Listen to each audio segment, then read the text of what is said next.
ఓం నమ శివాయ. అందరికీ నమస్తేనండి. కోరి కొలిచే భక్తులకు కొంగు బంగారంగా మారే కొండంత దేవుడు, ఆపద మొక్కల వాడు, అనాథ రక్షకుడు ఆ వేడుకొండల వెంకటేశ్వర స్వామి. మీ జీవితంలో ఉండే కష్టాలన్నీ తీరి మీ ఇంటికి ఐశ్వర్యం లభించాలి అంటే శనివారం ఒక్క రోజున సరే భక్తి శ్రద్ధలతో మీ ఇంట్లోనే శ్రీ వెంకటేశ్వర స్వామికి పూజ చేస్తే 10 తరాల తరగని ఐశ్వర్యం లభిస్తుంది.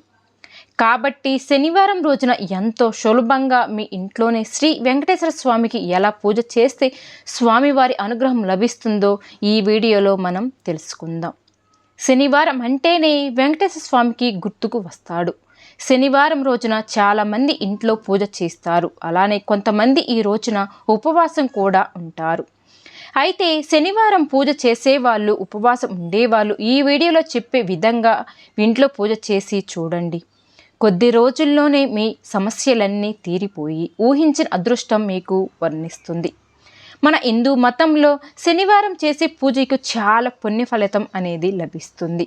కాబట్టి రోజు పూజ చేయకపోయినా సరే శనివారం ఒక్కరోజు అయినా సరే ఇంట్లో పూజ చేయడానికి ప్రయత్నించండి. శనివారం పూజ చేసే వాళ్ళు ఉదయాన్నే నిద్రలేచి ఇల్లంతా శుభ్రం చేసుకుని ఇంటిని తుడుచుకోవాలి. ఇంటిని తుడుచుకునేటప్పుడు నీటిలో కొంచెం రాళ్ళ ఉప్పుని వేసి మీ ఇంటిని తుడిస్తే మీ ఇంట్లో ఉండే చెడు దృష్టి అంతా తొలగిపోతుంది.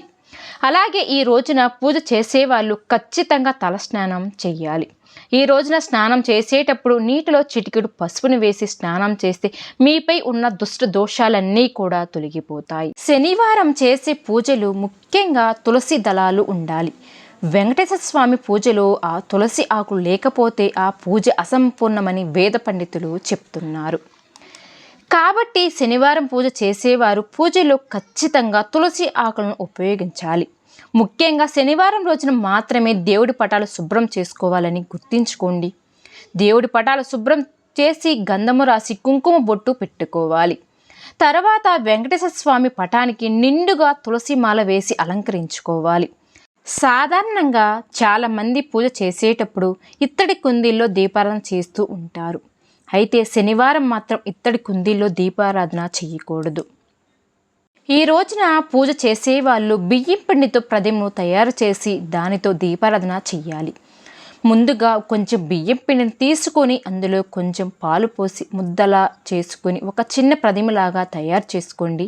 ఇప్పుడు ఇది బియ్యం పిండి ప్రతిమ తయారవుతుంది.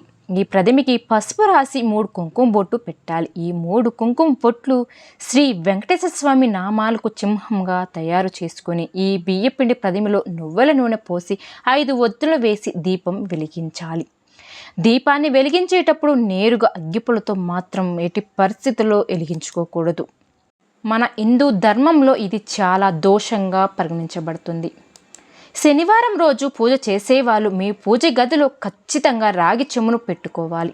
రాగి చెంబు నిండా నీళ్లు పోసి దేవుడి ముందు పెట్టాలి. మనం పూజ చేసేటప్పుడు పూజలో ఉండే దైవశక్తి అంతా రాగి చెంబులో ఉన్న నీటిలోకి ప్రవేశిస్తుందట. కాబట్టి పూజ పూర్తి అయిన తర్వాత ఇంట్లో ఉన్న ప్రతి ఒక్కరూ కూడా ఆ రాగి చెంబులో ఉన్న నీటిని తీర్థంలాగా తీసుకోవాలి.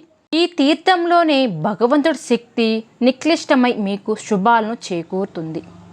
పూజలో నైవేద్యంగా ఒక చిన్న బెల్లం ముక్క పెట్టిన ఆ వెంకన్న సంతోషించి మీపై తన అనుగ్రహం కరుణిస్తాడు. దేవుడికి పెట్టే నైవేద్యాన్ని ఎల్లప్పుడూ తమలపాకు మీదే పెట్టాలి. తమలపాకు మీద పెట్టిన నైవేద్యాన్ని మాత్రమే దేవుడు స్వీకరిస్తాడు అని గుర్తుంచుకోండి.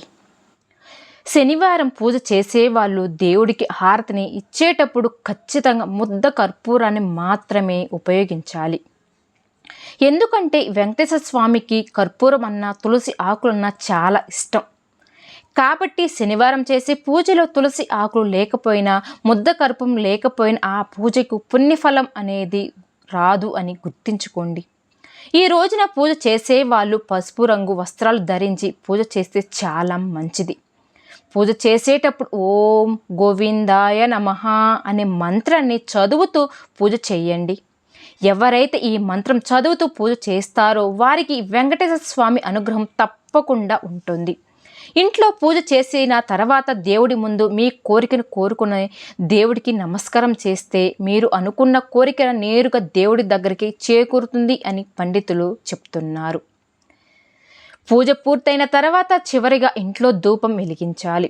శనివారం రోజున ఇంట్లో సాంబ్రాణి ధూపం ఖచ్చితంగా వేయించాలి. చేసిన తర్వాత దీపారాధన వెలుగుతున్నప్పుడు సేపు పూజ మందిరంలో తలుపులు వేయకుండా తెరిచి ఉంచాలి. శనివారం రోజున మీరు ఏ విధంగా ఎవరైతే పూజ చేస్తారో వాళ్ళు ఇంట్లో ధన ప్రవాహం పెరిగి అష్టైశ్వర్యాలతో జీవిస్తారు. పూజ చేసే సమయంలో దీపం కొండెక్కితే చాలా మంచిది, అపశకంగా పరిగణిస్తారు. కానీ పూజ సమయంలో దీపం కొండెక్కితే ఓం నమ శివాయ అని 108 సార్లు జపించి కొత్త దీపం వెలిగించాలి. ఉదయం పూజ చేయడం కుదరని వాళ్ళు శనివారం సాయంత్రం ఒక కొబ్బరికాయను తీసుకొని ఒక కొబ్బరికాయను పైన కుంకుమతో స్వస్తిక్ గుర్తు వేసి ఇంట్లో దీపం వెలిగించి ఆ కొబ్బరికాయను కొట్టండి. ఈ పరిహారాన్ని చేస్తే డబ్బు సమస్య నుంచి మీరు వెంటనే గట్టెక్కుతారు. ఎంత కష్టమైన సమస్య అయినా సరే దాని నుండి తొందరగా బయటపడతారు. ఇక విపరీతమైన అప్పుల బాధతో ఇబ్బంది పడుతున్న వారు అయితే శనివారం రోజున కొబ్బరి నూనెతో దీపారాధన చేయడం వల్ల శనివారం రోజున ఓం శనీశ్వరాయ నమః అనే మంత్రాన్ని కూడా జపిస్తే మీకున్న శని దోషాలన్నీ కూడా తొలగిపోతాయి. రాబోయే రోజుల్లో సుఖ సంతోషాలతో సిరి సంపదలతో జీవిస్తారు. దీపారాధన చేసేటప్పుడు చాలా మంది పూజ గదిలో ముందు ముగ్గు వేయకుండా పూజ చేస్తారు. ఇది చాలా తప్పు. పూజ ప్రారంభించే ముందు ఖచ్చితంగా పూజ గది ముందు ముగ్గు వేసి పూజ ప్రారంభించాలి. అప్పుడే మీరు చేసిన పూజకు 100% ఫలితం అనేది మీకు దక్కుతుంది. ముఖ్యంగా పూజ గది ముందు అష్టదళం పద్మ ముగ్గు వేస్తే చాలా మంచిది. ఇక శనివారం రోజున చేయకూడని పనులు కూడా కొన్ని తెలుసుకోవాలి. శనివారం రోజున నువ్వుల, మినపప్పు, చీపుర, నూనెలు కొనుక్కోకూడదు. అలాగే శనివారం రోజున ఉప్పును కూడా కొనకూడదు. ఇలా చేయడం వల్ల అప్పుల పాలు అయ్యే అవకాశం కూడా ఉంది అంట. శనివారం రోజున బట్టలు కొనడం కానీ మంచిది కాదు. ఈ రోజున బట్టలు కొనుగోలు చేసిన, షాపింగ్ చేసిన మీ జీవితంలో కష్టాలు ప్రారంభం అవుతాయని అంటున్నారు వేద పండితులు. శనివారం రోజున వెంకటేశ్వర స్వామి ఆలయానికి వెళ్తే చాలా పుణ్యం లభిస్తుంది. ఈ రోజున గుడికి వెళ్ళే వాళ్ళు గుడి చుట్టూ తప్పకుండా 11 ప్రదక్షిణలు చేయండి. అలాగే వెంకన్న ఆలయంలో నెయ్యి దీపం వెలిగిస్తే చాలా మంచిది. ఈ విధంగా పూజ చేసి ఆ వెంకటేశ్వర స్వామి యొక్క అనుగ్రహం పొందండి. మీకున్న సమస్యల నుంచి బయటపడండి. ఈ వీడియో కనుక నచ్చితే ప్లీజ్ లైక్ చేయండి ఫ్రెండ్స్. మరిన్ని వీడియోల కోసం మా ఛానల్ని సబ్స్క్రైబ్ చేసుకోండి.